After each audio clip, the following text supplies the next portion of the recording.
Amigos de Jesus, boa noite. Primeiramente, buscamos o amparo do alto, pedimos a Deus que nos abençoe nesse propósito, que Jesus nos envolva na sua luz e os mensageiros da seara divina que têm nos acompanhado os passos permaneçam aqui conosco, nos intuindo para que o melhor seja veiculado em nosso favor. O nosso propósito aqui hoje é trazer algumas informações sobre o processo obsessivo.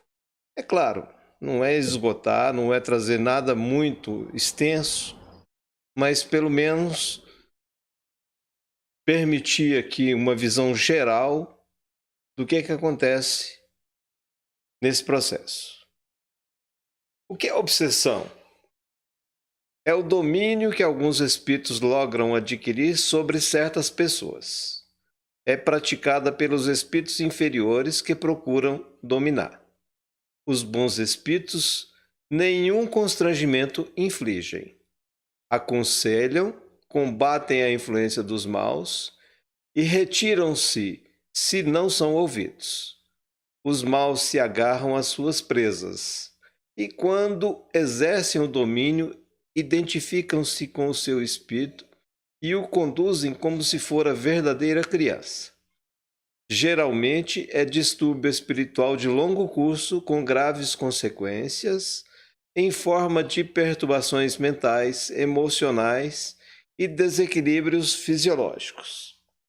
Em casos mais graves, é enfermidade espiritual de erradicação demorada e difícil, pois que a solução muito mais depende do perseguido do que do perseguidor. Então, essa primeira informação já nos diz muito. Então, alguns espíritos exercem um domínio sobre certas pessoas. E é isso que vai caracterizar, na verdade, o processo obsessivo. E que tipo de espíritos que vai fazer isso? São espíritos inferiores. A intenção deles é dominar. Dominar. Num primeiro momento, eles vão conseguir isso? Não. Quando se aproximam da pessoa a quem eles querem prejudicar, vamos dizer assim? Não. Mas daqui a pouco a gente fala sobre isso. Bons espíritos, deixamos claro aqui para vocês, nenhum constrangimento vão infligir. Não. Muito pelo contrário. Sempre vão aconselhar, combater a influência dos maus. E se não são ouvidos, também é uma questão até lógica. Nós encontramos essas informações sobre o anjo protetor ou anjo de guarda lá no Livro dos Espíritos. E eles se afastam. Agora, os maus não. O que eles vão fazer? Eles vão se agarrar às suas presas.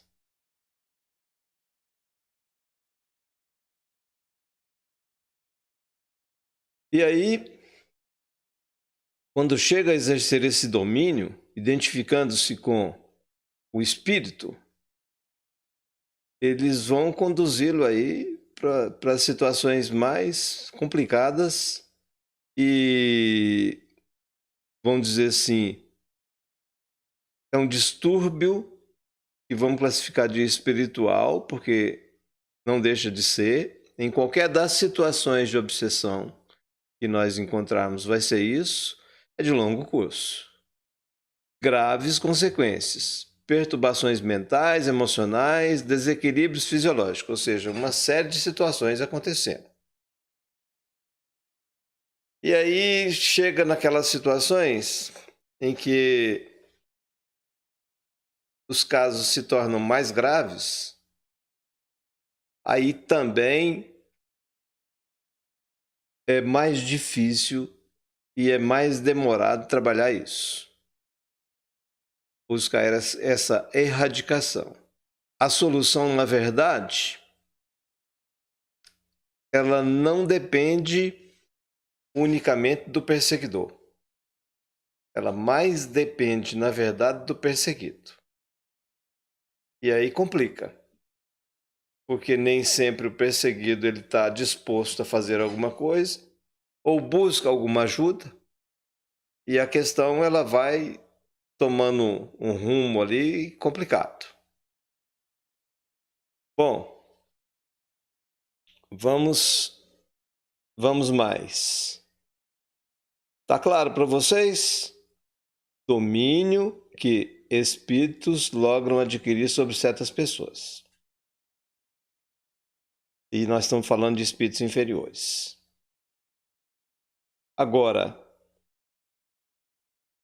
nem sempre é caracterizado como obsessão esse processo. Nem sempre. E daqui a pouco a gente também esclarece isso.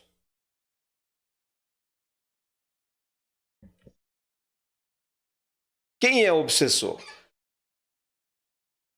É aquele que causa a obsessão, que importuna. Não é uma criatura estranha a nós. O perseguidor, genericamente denominado obsessor, em verdade, é alguém que foi colhido pela própria aflição e guardou no recesso da alma. Vítima de si mesmo, transferiu a responsabilidade do seu insucesso a outra pessoa que interferiu negativamente na mecânica dos seus malogros. São espíritos moralmente inferiores. Agem nas paisagens invisíveis pelo simples prazer de praticar o mal, divertindo-se.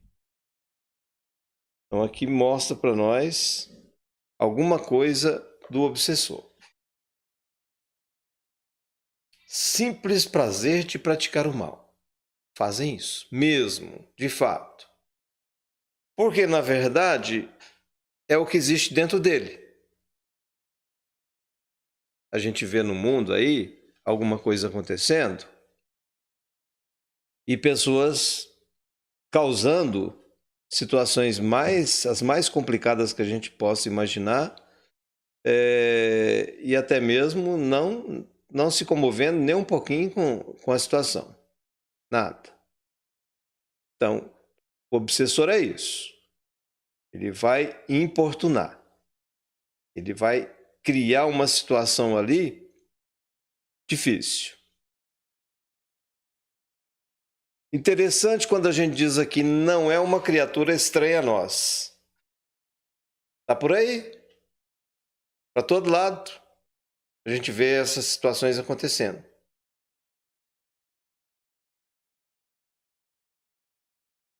E alguém que foi colhido pela própria aflição ou guardou no recesso da alma, e guardou no recesso da alma, na verdade. Então vejam bem, algo aconteceu na vida dessa pessoa que leva esse espírito a buscar esse caminho. É um processo de vingança, é um apego excessivo a determinadas pessoas, etc, etc. Então, são muitas as situações que a gente vai comentar logo à frente aqui.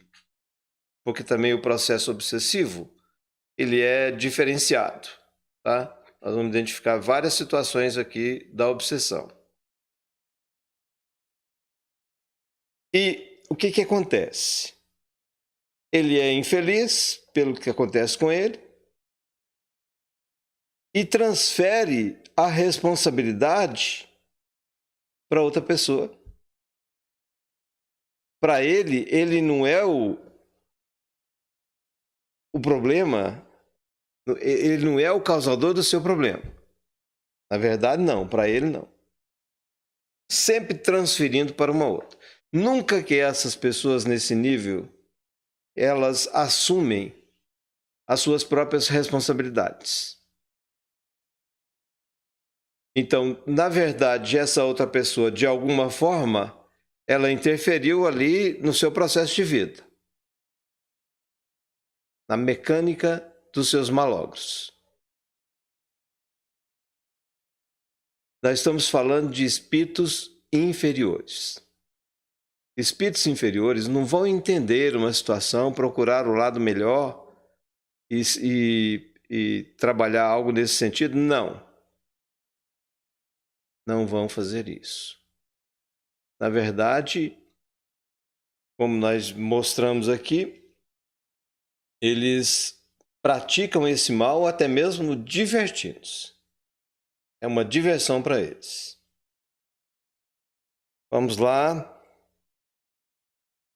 Alguém que estiver participando aí, quiser comentar alguma coisa, perguntar, estamos abertos a isso. Continuando então. Tipos de obsessores que não intencionam fazer o mal é o primeiro. Há obsessores que não são totalmente maus, mas doentes da alma. Possuem sementes de bondade e recursos positivos que estão abafados, adormecidos. Nem todo obsessor tem consciência do mal que está praticando. O que nós queremos dizer com isso? Não existe uma razão, às vezes, direta, por exemplo, um processo de vingança, para esse mal. São espíritos inferiores, doentes da alma. E até mesmo existe algo de bondade dentro deles. Recursos positivos. E como nós mostramos, estão abafados, adormecidos. E também não têm consciência do que está fazendo. Acontece muito entre pessoas da própria família. Alguém desencarna, é um espírito ainda em condições, vamos dizer assim, deixando a desejar no seu processo evolutivo, e permanece ali na família e toma as dores de alguma das pessoas e atuam nesse sentido, tá? Contra aquelas que está, de repente, interferindo em algum processo na vida, que acontece muito aqui, entre os encarnados. E quando a gente mostrar mais à frente aqui, como que acontece, na verdade, o processo obsessivo, isso vai ficar mais claro para todo mundo. Tá? Então, primeiramente, vamos dizer isso. Nem sempre ele tem consciência do mal que está fazendo. Às vezes, só da pessoa estar presente no ambiente e em função da sua condição de inferioridade, já significa criar alguma dificuldade ali na vida das pessoas. Às vezes, basta isso. Vamos mais.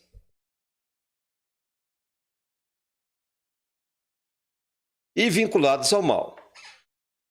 Primeiro, os que não intencionam fazer o mal e agora vinculados ao mal. Há os que se entregam transitoriamente à fascinação da maldade, de que se fazem cultores enceguecidos e alucinados pelos tormentosos desesperos a que se permitiram, detendo-se em demorada loucura, qual verdugos impiedosos de si mesmos. Pois todo mal sempre termina por infelicidar aquele que lhe presta culto de subserviência.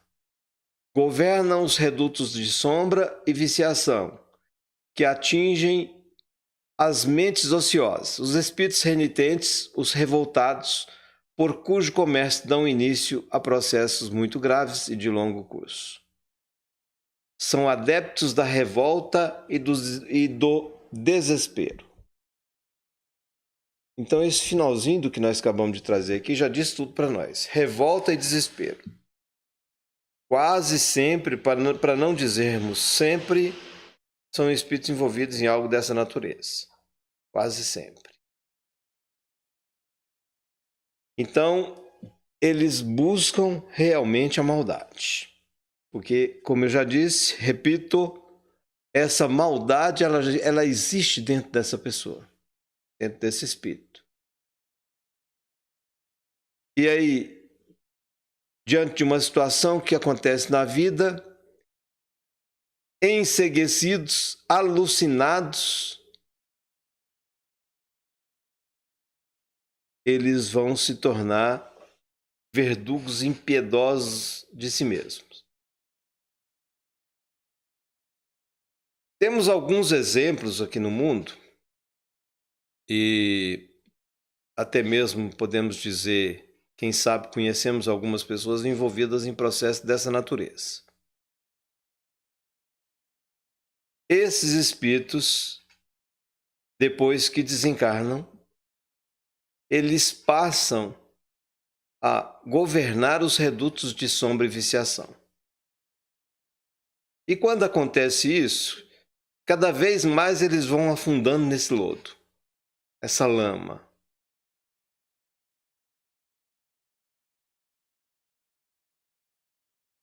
Então, no livro Ação e Reação, a gente vai encontrar algo que demonstra com uma certa clareza o que nós estamos querendo dizer aqui.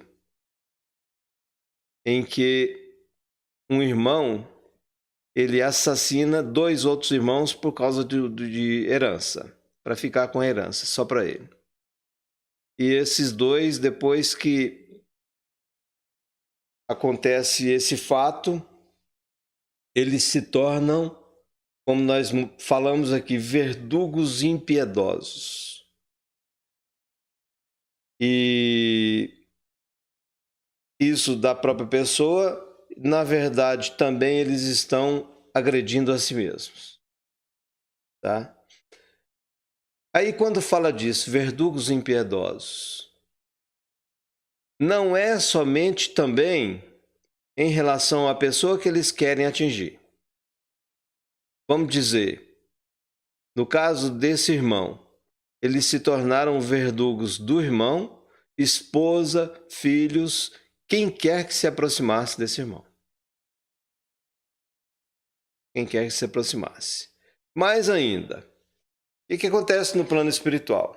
Quando chegam lá, a condição deles inferior, espíritos inferiores. Eles são envolvidos por outros que estão também atuando com esse pensamento aí voltado para a maldade, nessa fascinação da maldade. E recebem instruções de como fazer, de como agir para poder atingir o seu objetivo. Fazem inclusive curso, para não dizer cursos, vários cursos de como atuar no mal, de como envolver a pessoa no seu propósito ali.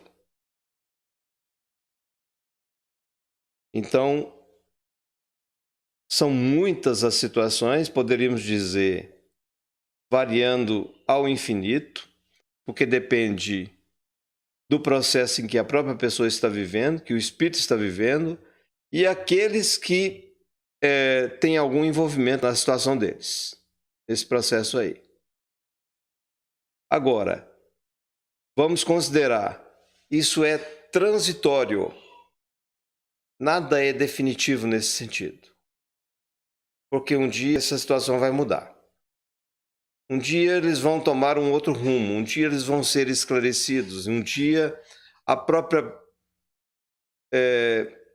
bondade divina, a misericórdia divina vai encaminhar essas criaturas para resolver essas situações.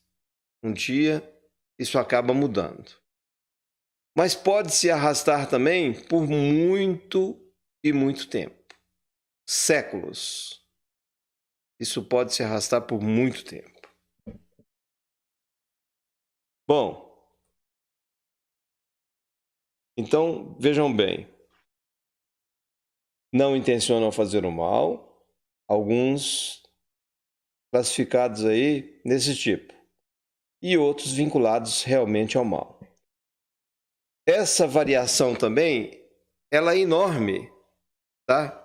Ou seja, desde aqueles vinculados ao mal, mais ou menos, e aqueles realmente voltados para o mal em todos os sentidos. Em todos os sentidos, tudo para esses espíritos revela algo dessa natureza. A gente vai ver isso também ali no livro Libertação, naquele reduto do Gregório, em que encontramos muitos espíritos inferiores, atuando aqui conforme o que nós estamos querendo demonstrar. Quem é o obsidiado? Normalmente é aquele que se crê atormentado, importunado e perseguido pelo demônio. Na visão espiritual, é a criatura envolvida por outras na influenciação perniciosa, desviadas do verdadeiro propósito da vida. Então, obsidiado é isso. A própria pessoa se crê atormentada. E mais, às vezes fica tão evidente dentro dela que na própria aparência a gente consegue perceber que algo não está bom. Algo está complicado ali. Se crê atormentado, importunado e perseguido pelo demônio. No Espiritismo a gente muda isso. Na visão do mundo, de uma forma geral, é o demônio que está fazendo isso. Na nossa visão espiritual, são irmãos que estão transitoriamente envolvidos nessa fascinação da maldade, nesse propósito infeliz aí. Então, são irmãos que ainda não encontraram o caminho. Mas, como eu já disse, um dia isso vai acontecer. Pois estão desviadas do verdadeiro propósito da vida. Qual que é o verdadeiro propósito da vida? É atuar no bem. É seguir no bem. É avançar no processo evolutivo buscando o crescimento espiritual.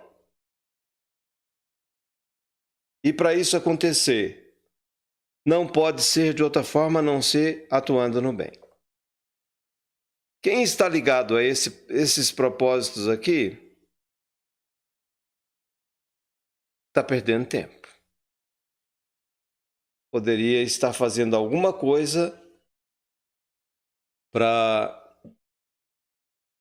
criar ali uma condição cada vez melhor na sua vida. Mas não.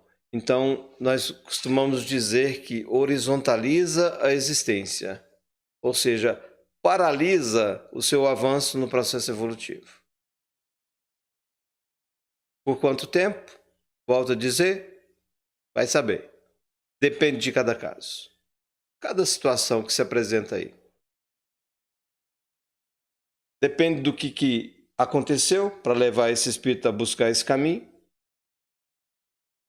Não é de graça, não é por acaso, nunca foi, nunca vai ser. Tem sempre uma razão, tem sempre um motivo. Mesmo que esse motivo seja a própria inferioridade do espírito. Se ele é inferior, às vezes em determinados níveis, ele simplesmente não busca nada voltado para o crescimento espiritual. Não se interessa por isso. Porque a sua visão está muito ligada à matéria, presos à matéria. E aí complica tudo. Então, na verdade, são servos do mundo, servos da matéria.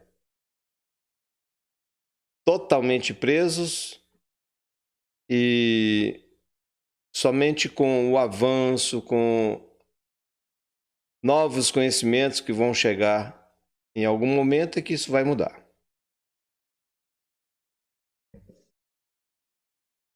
O processo obsessivo. No início, o espírito perseguidor localiza na sua vítima os condicionamentos, a predisposição e as defesas desguarnecidas, e disso se vale para instalar a sua onda mental. O passo seguinte é a ação persistente para que se estabeleça a sintonia mental entre ele e o perseguido.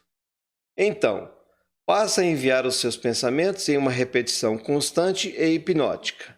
A mente da vítima, que incauta e invigilante, assimila-os e reflete-os, deixando-se dominar pelas ideias intrusas. Há também o envolvimento fluídico que torna o perseguido debilitado.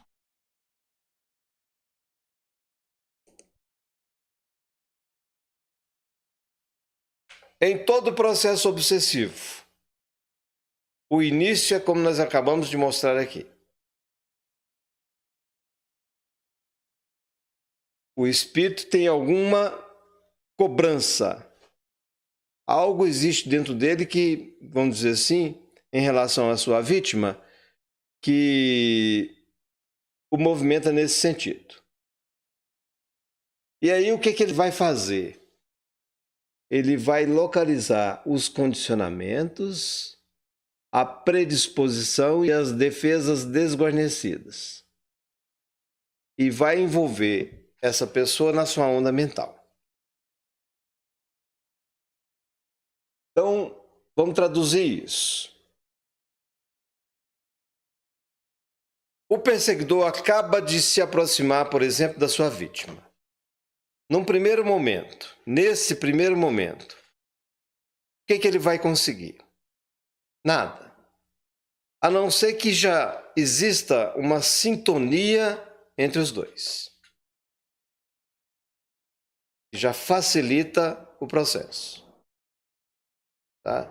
Mas normalmente, na maioria das vezes, num primeiro momento, ele não vai conseguir alcançar os seus objetivos. Mas como eu disse, ele vai estar envolvido com outros seres inferiores. E esses outros seres vão ensinar para ele, mostrar para ele o que ele tem que fazer. Fica ali, continua ali, vai acompanhando e vai buscando essa sintonia com a vítima. Com o tempo, isso acontece. Com o tempo, essa sintonia ela vai se estabelecendo. Qual que é a condição? Condicionamentos, predisposição e defesas desguarnecidas. Ah, tá. Então quer dizer o seguinte: se é uma pessoa que está, vamos dizer assim, ligada a alguma religião, tem que ser espírita? Não. Estou dizendo isso. Ligada a alguma religião, é uma pessoa que busca as suas orações, que busca estar ali com o amparo de espíritos de níveis superiores. Isso vai acontecer? Não. Não vai. Mas se o espírito, mesmo assim, se alguma coisa aconteceu e que leva essa vítima a buscar dentro de si alguma coisa voltada, por exemplo, para o remorso em função de alguma ação, isso já cria uma condição para o espírito perseguidor ele conseguir essa ligação aí. Tá? Então cria a condição onde ele vai instalar a sua onda mental. Ele vai envolver a vítima, a pessoa encarnada, nessa onda mental. Livro Sexo e Destino, André Luiz, mostrando ali o Moreira, que é um obsessor, envolvendo a sua vítima. Bastava que o Moreira pensasse e a sua vítima já buscava fazer aquilo que ele estava pensando. Normalmente ali, nesse caso, envolvendo também a bebida. Então vamos dizer assim, o Moreira pensava em beber e lá ia o nosso amigo obsidiado atender a esse chamamento. Tá? Então, estabelece-se essa sintonia entre a vítima e o perseguidor. Com o tempo, vai passando mais tempo, o perseguidor passa a enviar os seus pensamentos em repetição constante e hipnótica, usando o processo hipnótico aí para poder atender esse objetivo, para poder alcançar esse objetivo. Tá? Envia essa repetição à mente da vítima e se a vítima, volta a dizer, é invigilante, não tem uma vida de oração e etc, etc, ela vai acabar assimilando isso e se deixando dominar por essas ideias intrusas. Mas não é só o envolvimento mental. Nós temos que considerar no processo também o envolvimento fluídico. Na aplicação do passe, por exemplo, para vocês terem uma ideia do que eu estou falando, existe esse envolvimento fluídico, mas no bom sentido, para o bem. Então, o passista vai envolver o seu paciente em fluidos bons que vão criar uma condição benéfica ali para ele.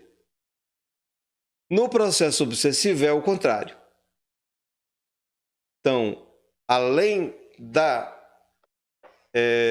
onda mental que se instala, tá? Ele vai também envolver a vítima nessa questão aí fluídica que vai criar mais condições aí para o processo. O obsessor não dá trégua ao obsidiado por ação própria de outros espíritos que são igualmente por ele dominados. É mais uma questão que nós devemos considerar aqui, é o envolvimento de outros espíritos. O obsessor, vamos entender o seguinte, ele tem 24 horas por dia para poder fazer isso aí, para buscar isso, para envolver a sua vítima. 24 horas por dia. E às vezes isso é tão intenso, que ele não tem uma outra preocupação na vida a não ser fazer isso.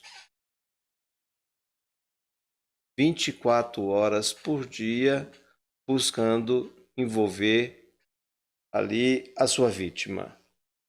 E mais, não faz isso sozinho. Outros espíritos estão sempre presentes, buscando ajudá-lo, buscando ampliar essa condição dentro dele. Quando isso acontece, nós podemos dizer, existe uma conjugação de forças. Conjugação de forças. Que se amplia consideravelmente e, vamos dizer, torna o perseguido totalmente debilitado. Nos processos obsessivos mais intensos, o obsidiado já não se governa, tornando evidentes os distúrbios psíquicos e físicos. E os mais distanciados do bem utilizam-se dos chamados ovoides para tornar ferrenha a perseguição. É mais uma situação que se apresenta aqui para nós, em que chega a um ponto em que o obsidiado não se governa. E aí, o que vai aparecer? Distúrbios psíquicos e físicos. A pessoa envolvida nesse processo, ela vai no médico, tem um problema,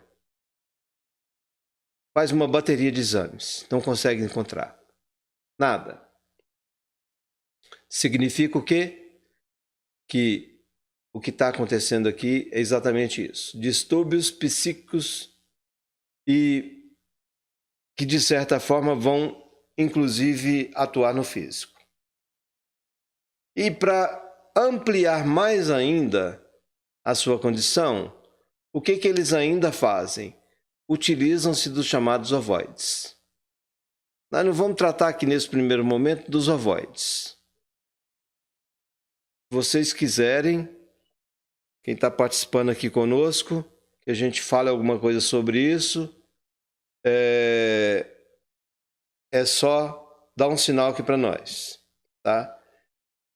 Com os ovoides, a perseguição ela se torna ainda mais ferrenha, porque aí sim, eles ficam mais ainda fortalecidos nesse propósito, tá? Porque o ovoide ele vai alimentar alguma ideia dentro do obsidiado constante, 24 horas por dia também preso ali no obsidiado e passando ideias infelizes para sua mente, tá? A mente dessa vítima. Vamos mais.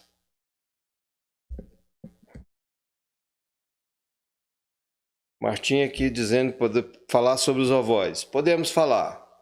Vamos dar uma passada geral aqui primeiro, Martim, então, no processo obsessivo. Aí depois que a gente concluir, a gente fala sobre o ovoide, tá? Porque tem algumas informações ali que podem demandar um pouco de tempo. Não sei se nós vamos ter tempo para isso aqui nesse horário previsto para a live de hoje, tá? Se for o caso, na próxima semana a gente continua, se for preciso. Se houver tempo, a gente ainda volta aqui e trabalha algo para poder falar sobre os ovoides. Por enquanto, vamos continuar.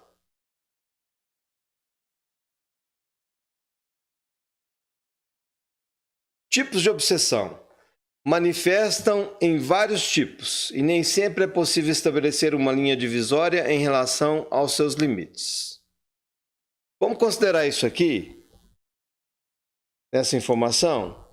Nem sempre tem como estabelecer uma linha divisória nos vários tipos que nós vamos mostrar aqui, tá? Para dizer está numa situação ou noutra. Por isso que eu já estou chamando a atenção para a gente prestar atenção nisso. Nem sempre a gente consegue fazer isso. Tá bem? Vamos lá. Quais são os tipos, então? Encarnado para encarnado. Essa é a primeira que nós vamos comentar. Primeiro tipo. Encarnado para encarnado. Mas nós estamos falando exatamente de quê? Existe obsessão aqui de uma pessoa para outra? Exatamente. É exatamente disso que nós estamos falando. Pessoas obsidiando pessoas. E olha, isso existe no mundo em grande número. Onde é que estão acontecendo? Que eu não consigo ver. Está para todo lado. Entre nós.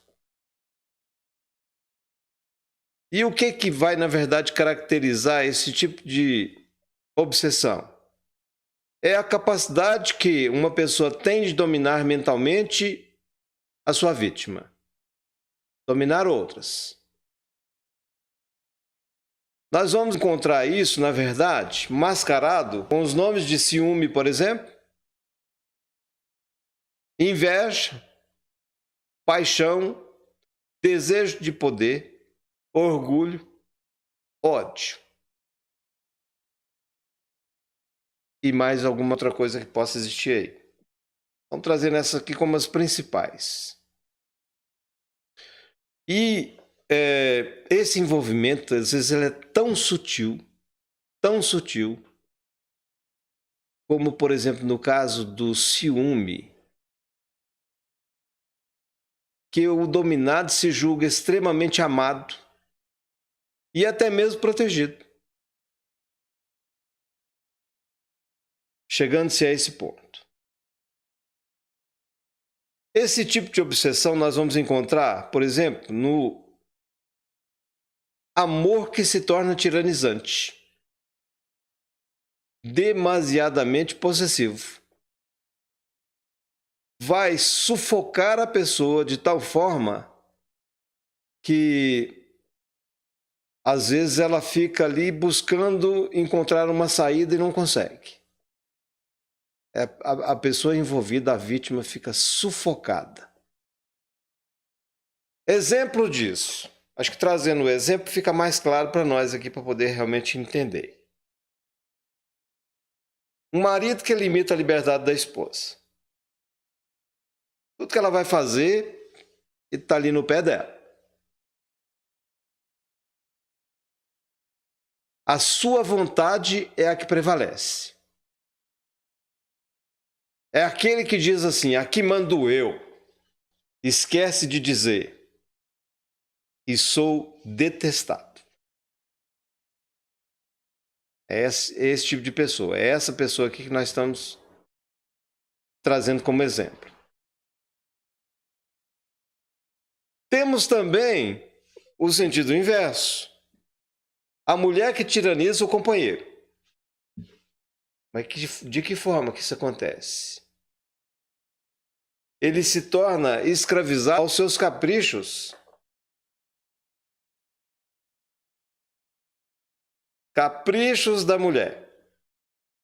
O homem escravizado a eles, atendendo sempre esses caprichos da mulher. Quantas situações no mundo.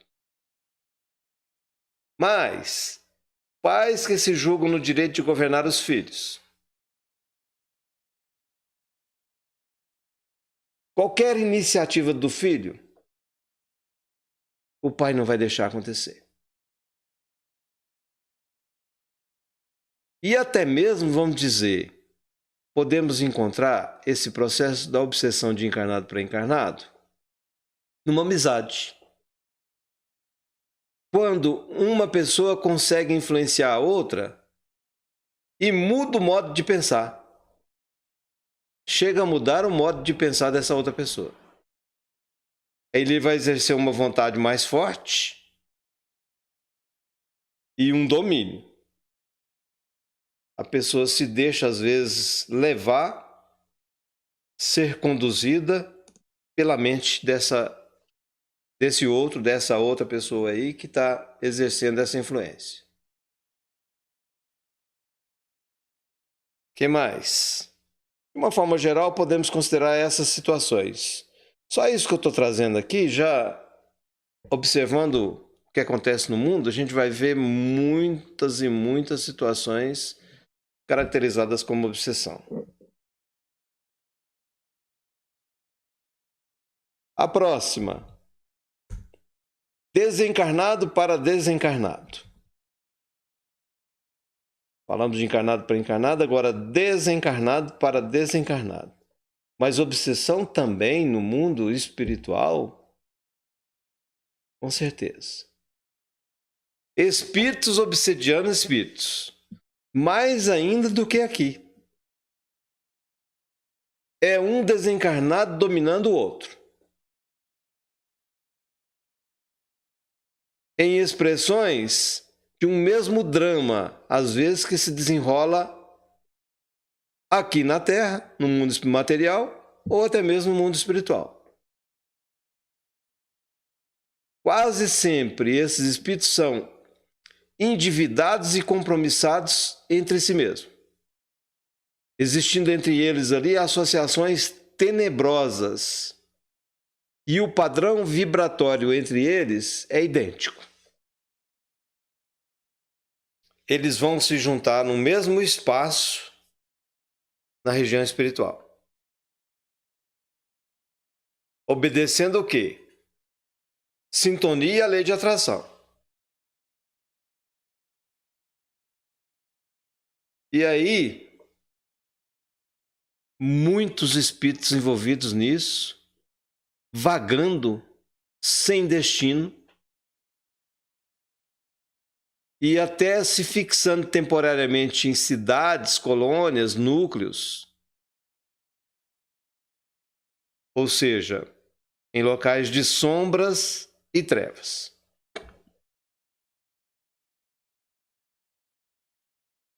E lá nesses núcleos, nós vamos encontrar dirigentes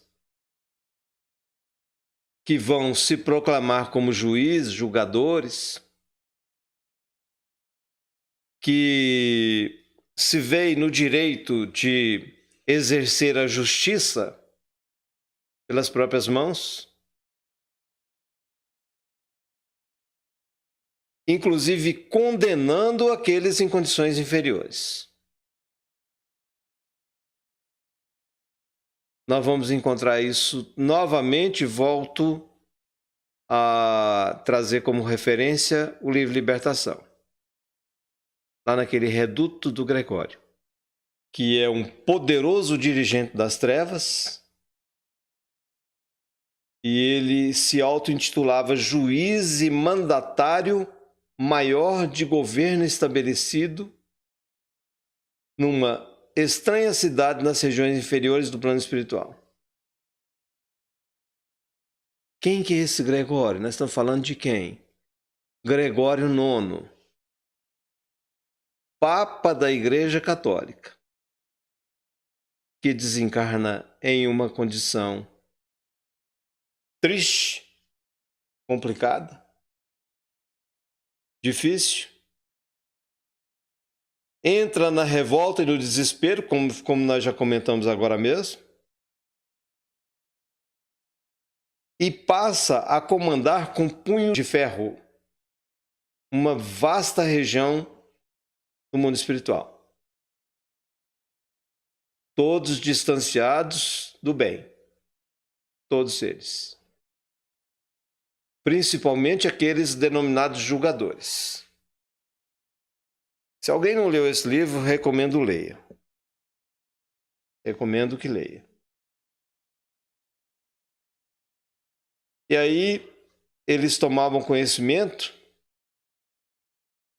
de ações praticadas por esses espíritos desequilibrados, analisava e emitia sentenças condenatórias, como acontece aqui no mundo, nos julgamentos que existem por aí. E esses espíritos sempre subjugados, esses espíritos inferiores, em condições inferiores às deles. Punho de ferro. Aí nós vamos encontrar também naquela obra, Nos Bastidores da Obsessão, Manuel Filomeno de Miranda, o caso de um poderoso obsessor chamado Dr. Theophrastus, comandando ali falanges de espíritos obsidiados, sob seu domínio contra os espíritos encarnados. Se tornou, inclusive, inimigo do espiritismo e começou a atacar o espiritismo até um certo tempo, depois a gente não tem mais notícia. Ele, mago grego, quando na Terra, na França, foi queimado pela Inquisição ali por volta de 1470, lá em Rouen. Uma perseguição impiedosa e nefanda que acontecia. E aí, o grande problema nesse processo aí envolvendo o Theophrastus é a incapacidade de perdoar.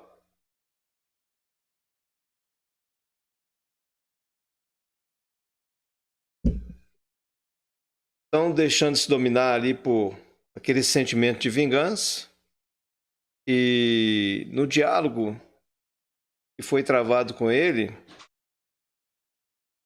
foi perguntado se ele não tinha medo do que viria no futuro, do que ele teria que passar no futuro.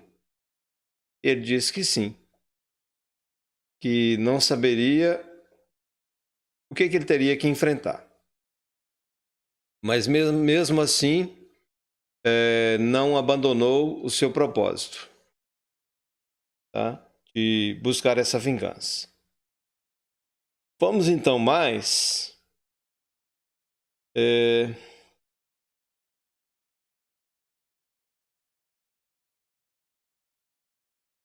Vamos continuar aqui.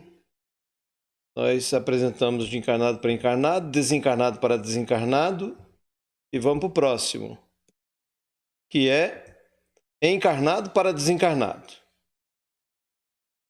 Mas encarnado obsidiano desencarnado, isso também acontece? Com certeza. E é o que a gente vai comentar aqui agora. Em que situações que a gente vai ver isso? Amor egoísta e possessivo normalmente envolve esse tipo de coisa, que envolve aqueles que ainda estão na carne. Fixação mental daqueles que desencarnam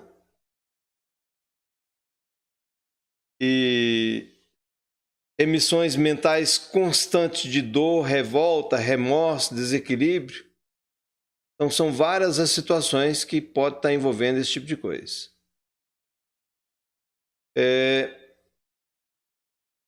Normalmente também presente a inconformação e o desespero, é o que a gente já comentou, e podem se transformar em obsessão que vai afligir e atormentar a pessoa envolvida. E ainda também, quando dominados por ódio e revolta. Normalmente, a gente vê isso acontecendo naquelas brigas e desentendimentos em disputas de herança entre herdeiros. Pode também aqui a saudade inconsolável ou a tristeza profunda após os funerais que vão criar esses fatores aí de fixação capazes de manter prisioneiro o desencarnado. Então, assim, são várias as situações que envolvem esse tipo de processo, tá? Envolvendo aí o encarnado e o desencarnado. Encarnado, obsidiano, o desencarnado. E agora vamos caminhar então para a próxima. Desencarnado para encarnado, que é o tipo normal de, vamos dizer assim, obsessão conhecido no mundo. Quando se fala de obsessão, normalmente a gente se liga em algo dessa natureza. Nosso pensamento quase sempre busca isso. É um desencarnado obsidiando um encarnado, que é o que mais acontece, que é o mais fácil de acontecer na verdade. Então vejam bem,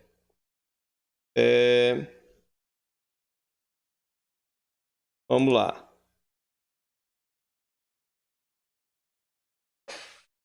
Domínio de um desencarnado sobre alguém que vive no plano físico. É o que acontece em relação a esse tipo de obsessão aqui, que é a mais conhecida, como eu já disse. Quais são as causas possíveis? Várias elas. Amores exacerbados, ódios, dominação absolutista, fanatismo injustificável, avareza incontrolável, morbidez ciumenta, abuso do direito como da força, má distribuição de valores, recursos financeiros, aquisição indigna da posse transitória, paixões políticas e guerreiras, ganância em relação aos bens perecíveis, orgulho e presunção, egoísmo nas suas múltiplas facetas. Então, aqui, isso envolve um monte de coisa. Muitas e muitas situações são transferidas para o mundo espiritual. Muitas. Vamos ter consciência disso. Não se resolve do lado de cá e as pessoas continuam envolvidas em algo que se relaciona a algo dessa natureza aqui, tá? Então,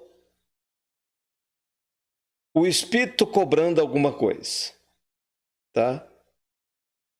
Cobrando alguma coisa que ele se acha no direito e envolvendo aí a sua vítima, o obsidiado, tá? Como nós estamos falando, de uma forma geral, a obsessão mais envolvendo esse processo, nós vamos nos limitar a esse comentário aqui em relação a isso, trazendo essas informações. E depois, com o que nós temos para trazer na sequência, a gente vai comentando algo mais aí dessa natureza. Vamos para o próximo, então. Recíproca, obsessão recíproca, ou seja, tanto em um sentido como em outro. As pessoas buscando atender algo aí dessa natureza, tá? Numa permuta incessante e na verdade as pessoas até se comprazem nelas, tá? Essa característica de reciprocidade, podemos dizer, ela às vezes se transforma em uma verdadeira simbiose. Um não consegue ficar distante do outro, envolvendo tudo que nós já comentamos aqui nas outras situações. Tudo. Ou seja, na obsessão de encarnado para encarnado, de desencarnado para desencarnado, de encarnado para desencarnado, de desencarnado para encarnado. Tá?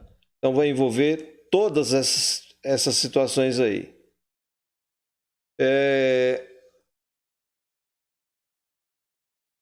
Esses dois seres, na verdade, passam a viver ali, vamos dizer, em um regime de comunhão de pensamentos e vibrações. Tá? Isso, podemos dizer também,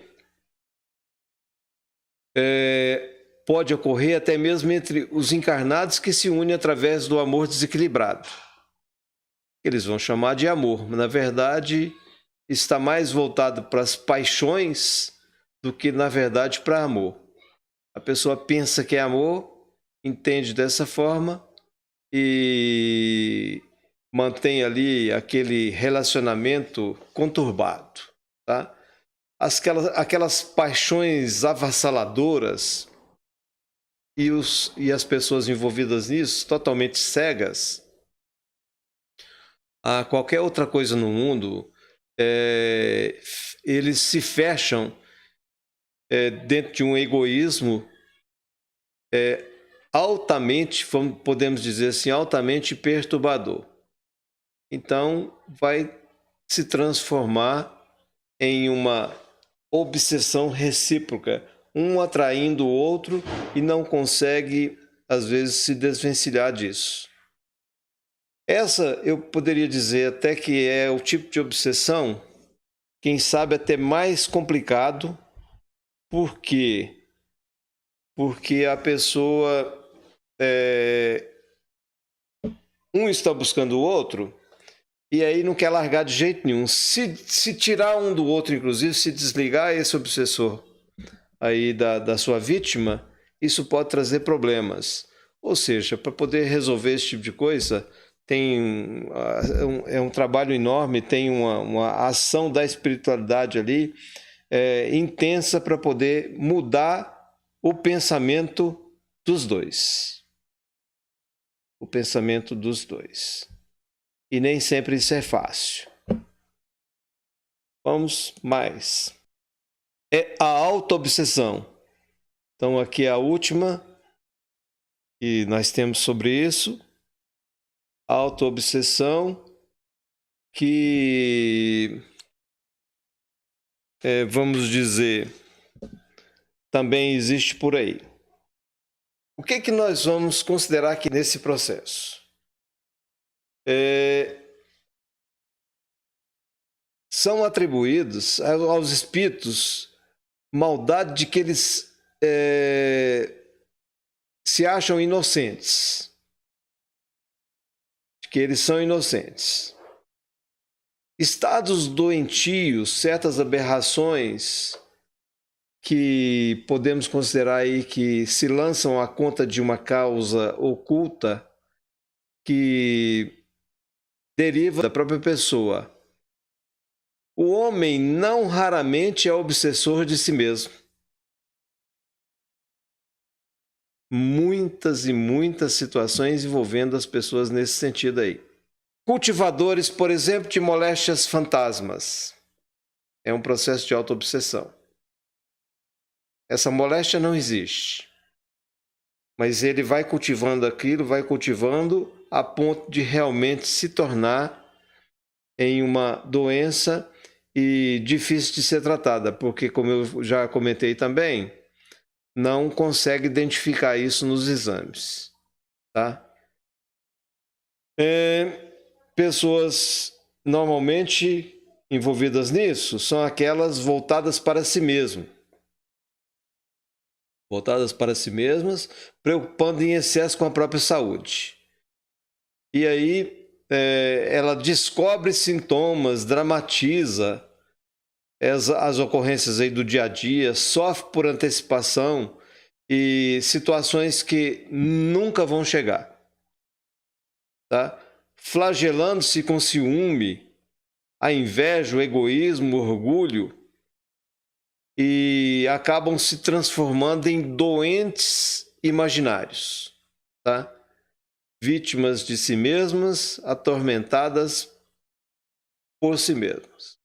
Tá? Então são, assim, várias situações que acabam envolvendo as pessoas aqui no mundo. Como eu acabei de dizer, envolve mais as pessoas aqui do que a gente imagina, muito mais do que nós imaginamos. Graus da obsessão. Apresentam caracteres diversos que resultam do grau do constrangimento e da natureza dos efeitos que produz. Vamos lá. Simples. É o primeiro passo no processo obsessivo. Já vou trazer de uma vez tudo aqui e a gente comenta. Fascinação e subjugação. Processo de obsessão começa sempre de forma simples. Sempre de forma simples. E vai avançando, avançando e caracterizando ali a existência de ideia fixa, tá? Essa ideia vai tomando forma, vai envolvendo mais a pessoa e, como eu já disse, o espírito ele amplia a sua capacidade de sintonia e de ligação com a sua vítima, com o obsidiado, e então o próximo passo seria o da fascinação, que ele já consegue esse domínio. Num primeiro momento, não tem domínio. Às vezes ele consegue alguma coisa e isso vai se ampliando. Quando chega na fascinação, basta o espírito pensar, como eu já comentei, isso vai chegar até o encarnado, por exemplo, na obsessão de desencarnado para encarnado, vai chegar até ele e ele vai atender aquilo que o espírito está solicitando. A subjugação já entra naquele processo mais complicado, em que as suas forças vão sendo minadas, em que o espírito já não se domina mais, e aí começa a trazer consequências para o organismo, tá? Doenças, etc, etc. Então já começa a trazer transtornos mais complicados. Agradecemos aí a participação de vocês que estiveram conosco e que Jesus continue a nos abençoar esse nosso propósito, a nos envolver na sua luz e que os benfeitores da Seara Divina permaneçam conosco, hoje e sempre. Que assim seja, graças a Deus, muita paz.